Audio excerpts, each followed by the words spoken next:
Ton of coughing, Oh, guys.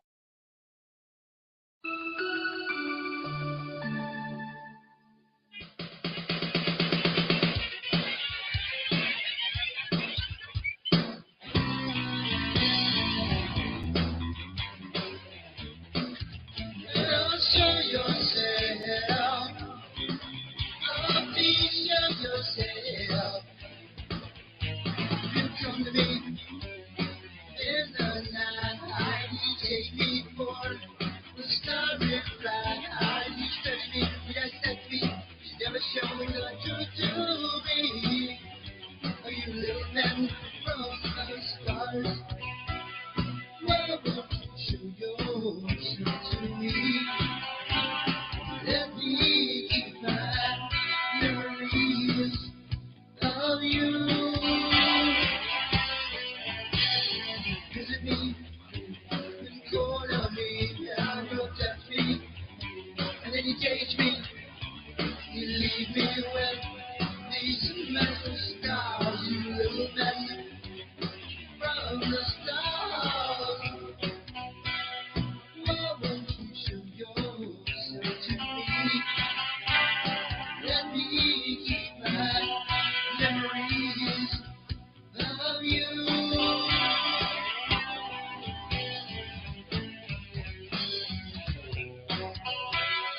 Why won't you show yourself to me? Let me keep my memories of you.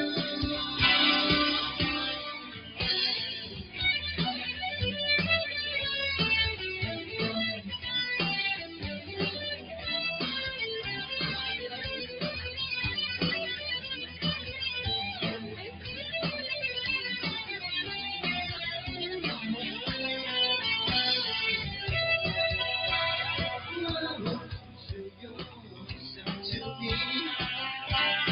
Let me keep my memories of you.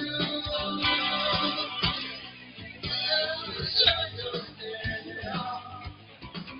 Oh, please show yourself. It's my life, my whole life. Or is it you an experiment made for your amusement? Oh, tell me, are my thoughts wrong? Or a seed placed by you? Why won't you show yourself to me?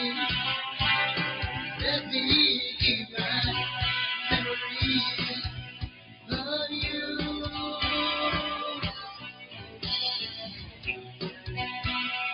Why won't you show yourself to me? Let me keep my memories of you.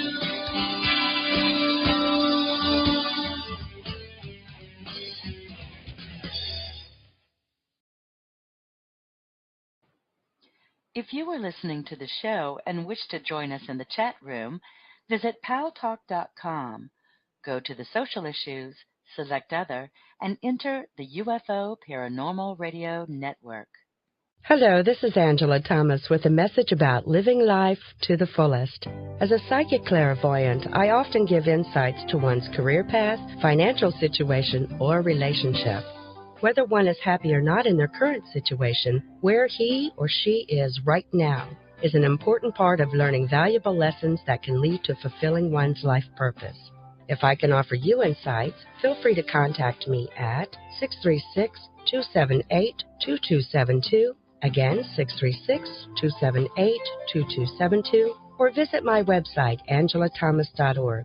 I'm considered a psychic, so I provide accurate and detailed psychic readings for individuals as well as groups. Remember, no matter what influences your life at the moment, live life to the fullest. Stay in gratitude, count your blessings, and prepare yourself for more opportunities around the corner. I'm Psychic Angela Thomas, and my website is angelathomas.org. Tune in to the Mind Cemetery with your hosts Chip and Nicole every Monday night at 9 p.m. Eastern. Exclusively on the UFO Paranormal Radio Network. We delve into UFOs, abductions, ghosts, aliens, conspiracies, and cryptozoology. And how could you ever forget about those creepy topics you won't hear on your local news? This is where I would insert my obligatory skeptical statement. The Mind Cemetery, where the paranoia about the paranormal comes to rest. Follow us on Twitter and subscribe to us on Facebook. Also, check us out on our website, mindcemetery.com, for show updates and the critically acclaimed Mind Cemetery blog. It's not critically acclaimed, but you should check it out anyway, mindcemetery.com.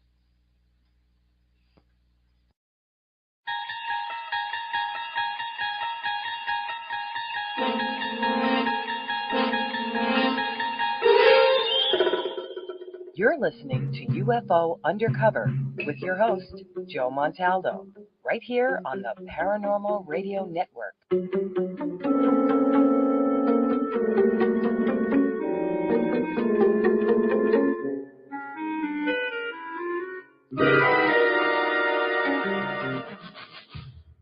Whoa! Did you hear? Listen to the Church of Mavis radio show, hosted by Jeffrey Pritchett, 11 p.m. Eastern, Saturday nights. Follow your weird and journey into the high strange. Be sure to stop by www.churchofmavisradio.com for upcoming shows, paranormal news, and show archives. That's www.churchofmavisradio.com. Hi, I'm Stephanie Benetti, and along with Joe Montaldo, we host News on the Flip Side. Come join us every Saturday night at 7 p.m. Central for our We have opinions on everything, and we're not afraid to share them. False history gets made all day, every day. The truth of the new is never on the news, but you can find it here with News on the Flip Side. Remember, don't be politically correct. Just be correct. Join us.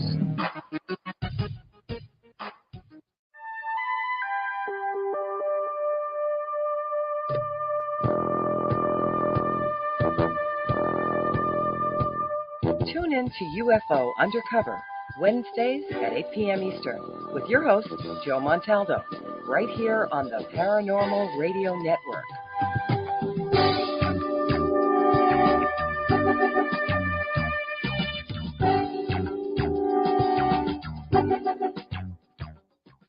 I had enough.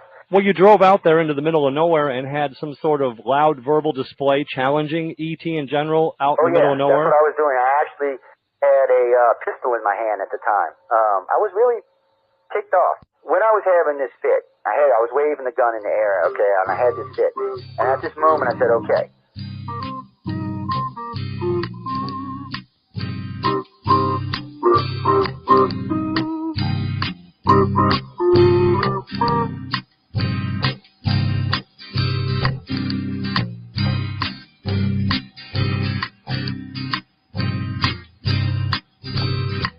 He was a Louisiana man named Montaldo.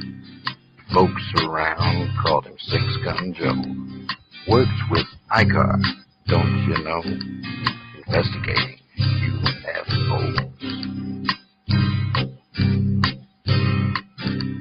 Out for a drive with a gal one night, they stopped to check out the reporting site.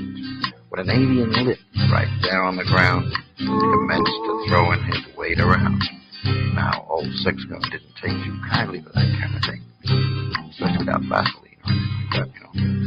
Seriously. Well, Six Gun looked that critter right in the eye and said, "Any last wish before you die?" Yo, reached for his gun, quick as a twitch, and said, "Fill your claw, you son of a bitch."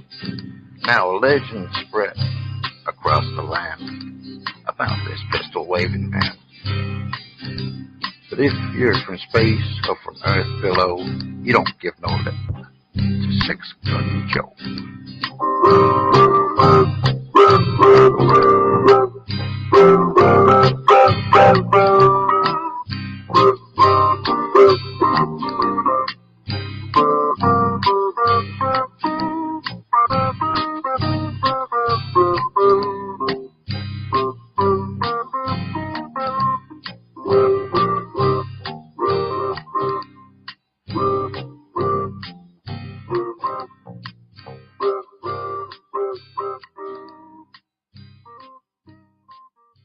Welcome to UFO Undercover with your host, Joe-Montaldo.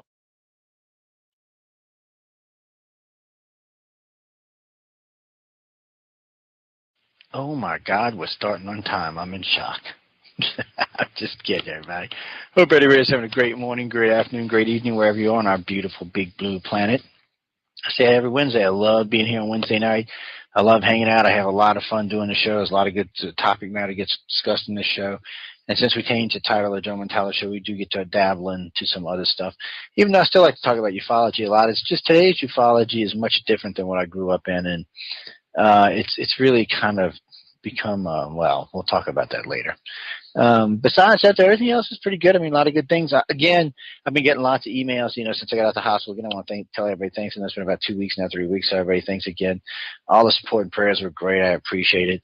It was great to read stuff when you're cooped up in the hospital for 10, 11, 12 days. It's just nice to have stuff to read, from friends and followers and a fellow host and regular listeners to the network. So I want to tell everyone thank you. Tonight's show, we're really going to talk a little bit about the Roswell slides and then a couple other things besides that. Talk a little bit about, I know a couple people keep asking me about Hangar 1. So finally I forced myself to watch 4 episodes, which I had to force myself to watch.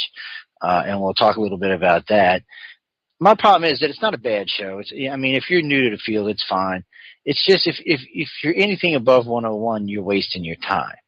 Pretty much all of ufology today, if you're above 101, is a waste of time. Some of the stuff I see in here today is just jokes. The conspiracy theories, you got a handful of people out there that live on conspiracy theories. You got another handful of people that live on either Roswell or Rendlesham or one of the other cases. It's kind of sad. There's really nothing relatively new.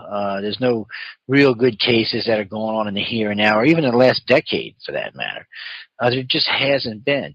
There's been a lot of good UFO cases turned over to us, but nobody that wants to come forward. So, which I don't really blame them, but still, it would just get turned into a circus or a zoo.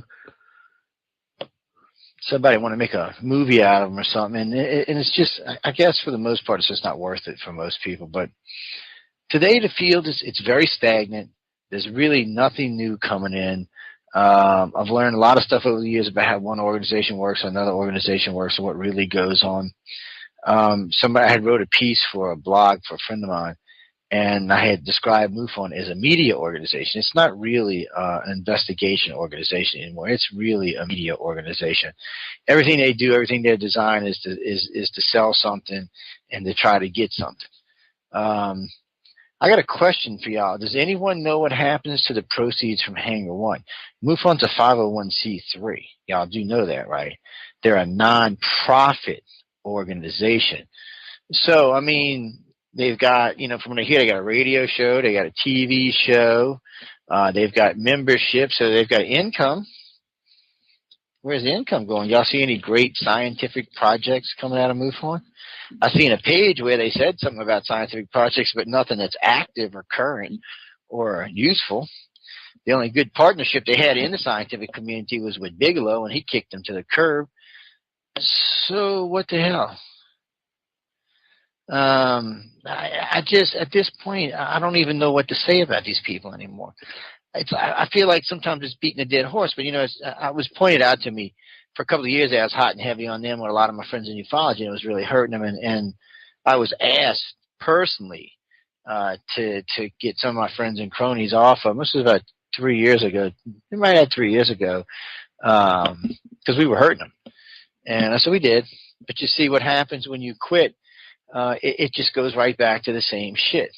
Now you've got one radio station dedicated to nothing but MUFON bullshit, conspiracy bullshit, and no real anything. It's complete and utter garbage. There's nothing real there. It's a haven for liberal freak ufologists. That's what it is. It's just kind of sad. I went and sat and listened to some of the shows the other day. It was just kind of funnily sad. It's disgusting. And as far as I can't say anything about MUFON's radio show. I've never heard it, so There's nothing I can say about that. Somebody had wrote to me about some other type UFO shows. If I haven't heard them, I can't comment about them. You know, in radio networks that carry different ufology shows, if I haven't heard the network or the shows, it's not really anything to comment about. But there's a network out there now that's pretty much just dedicated to what I like to call ufology bullshit. There's nothing real, nothing substantial in there at all. It's complete and utter garbage, which just cracks me up. Fortunately, they're not competition for us, so I don't have to worry about it. But still, it's just kind of sad. It really, really is. Tonight's show is sponsored, by the way, by Community Coffee. They're sponsoring this, well, actually for the next 6 months they'll be sponsoring the Joe-Montaldo show. So I want everybody to know to go out. If you're not local, you know, for me, community is a little different because I'm a local New Orleanian. I've been drinking that and CBC, coffee and trickery since I was a young man. So I like good, strong coffees. Community makes, well, it's a dark roast. It's a really, really stout dark roast. It is just a fabulous coffee. Now, being raised in New Orleans, a lot of times we drink coffee and chicory, so we boil some skim milk and shoot it half and half. And then we'll add whatever sugar you want. That way, you get a smoother coffee, but you still get the back bite as well. It's a really good way of drinking coffee. I really enjoy it. I gotta say, if you're ever down here, take yourself over to City Park. There's a Cafe Du Monde, which is a beignet place inside the park. It's open 24 hours. So you can go in City Park. This is a 300-year-old park or 250-year-old park. You can go in there 3 o'clock in the morning. Go have your coffee and beignets. Trust me, you will enjoy them. They're good. If you're not a big powdered sugar fan, tell them, you know, don't get crazy with the powdered sugar because the shit gets everywhere anyway. But come down and check it out. It's just really nice. You can get Community Coffee pretty much anywhere in the United States, but give it a try. You'll hear me talking more and more about it. You'll hear me talking about different blends. Well, you know, it's interesting because Community 8 o'clock down here, you grind yourself. The beans come in whatever kind you want, and you grind it yourself. That's some kind of partnership with one of the grocery stores. I forgot which one it is. But yeah, you grind I'm talking about, ladies and gentlemen, I'm talking to someone, Glenn in the room, one of the regulars. Yeah, I do myself. I actually like it better. One of the kids gave me, it's like a 4-cup grinder. So I don't even have to grind it in store anymore. I can just grind it at the house and dump it in. You know, it's kind of cool. Works pretty good, too. I got to say, it's a cool little toy. It comes in handy. Yes, I know, people. It's the UFO show. We're talking about grinding coffee. Anyway, ladies, go out and get you some Community Coffee. Write to me. Let me know what you think about it because I really like it. I got to tell you right now, my 2 favorite coffees in the markets are Folgers Black Silk and a couple of varieties of Community's Dark Roast because there's several varieties of it. I drink. Who said that? Anyway, I drink a lot of Community down here. I drink a lot of Folgers too, and I'm not gonna lie. I drink both coffees. They're both really good coffees, and I enjoy them immensely. And I gotta tell you, when you make these dark roasts right, I'm telling you, it's almost as good as sex. Y'all just don't know, man. I tell you, I got a special cream blend. I'm gonna tell you about this, and then we're gonna go back to talking about real stuff. Being local, you can take now, you need a really strong dark coffee for this. Okay, don't get no wimpy coffee if you're going to do this. Get your strong coffee. Get your can of condensed milk. Take 1 small scoop, one of them little tiny small spoons, 1 scoop of that. Okay, another little scoop of powdered sugar and the whipping cream. It's called whipping cream. To the color you like it, and then stir it up and put your. Oh my God. I'm freaking telling you, it's like going to heaven, people. Bailey's cream is good too, Glenn. I like Bailey's cream and coffee. Sometimes I'll get an Irish coffee in the morning. Sometimes when I'm out, they're really good. You know, they better than anything Starbucks makes. I'm just telling you. Starbucks got some good coffee. I'm not hating, but good Community Coffee with a shot of Bailey's about 4 o'clock in the morning, having breakfast. Oh hell, man, y'all don't know. That's why I like living here. But anyway, getting on to some real topics, getting back to the topic at hand. You know, as far as MUFON goes, I don't know what they're going to do. I mean, they got hanging on. I'm disappointed because nothing's coming out of it. You know, somebody wrote to me, "Were you jealous?" I said, "Not really." I said, "I'd be jealous if they were accomplishing something." I mean, in other words, if they were putting data into the field or they were expanding their numbers, or they were bringing new people into ufology, especially young people. Let me tell you what, anybody who brings young people into ufology, I give kudos to, because it's hard. I mean, ICAR does it all the time, and it's hard work, man. One, they're way faster these days. They want way more knowledge, and they want way more understanding, and there's just a lot to keep up with. But for me, if you look at the field over the last, we'll say from 2000 to today, the field has shrunk. And it has shrunk in a major way. There's a third as many conferences as there used to be. And most of those they're not really any kind of real conference. They're either buy my book conference or they're a more spiritual related conference. Even though there'll be ufologists speaking there, they're more of a spiritual related conference or a peace, love, and light conference, whatever you want to call them. That's the kind of conferences they are. They're not really for the go-getter, the person who's trying to get to the truth. I gotta say, I don't really find anybody in ufology currently seeking the truth. And maybe it's because there's just nothing new to seek. And we keep having to rehash old shit from, like what we're going to talk about in a little while, Roswell, from 50 years ago. Actually from 60, how many years ago that was? 1947, so that's 68 years ago. I don't get it, guys. There's lots of good stuff out there today. I mean, I can't help that MUFON Star Team can't put enough abductions together to do anything with. That's their issues. But frankly, there's just nothing coming out of there. It's I left MUFON because they were a black hole of Calcutta. That's why I left them. I left them in 97, just before we formed ICAR. ICAR was formed in 99, so it was about 97 when I left MUFON, maybe 98. And because it didn't matter what you sent them, you never got anything back.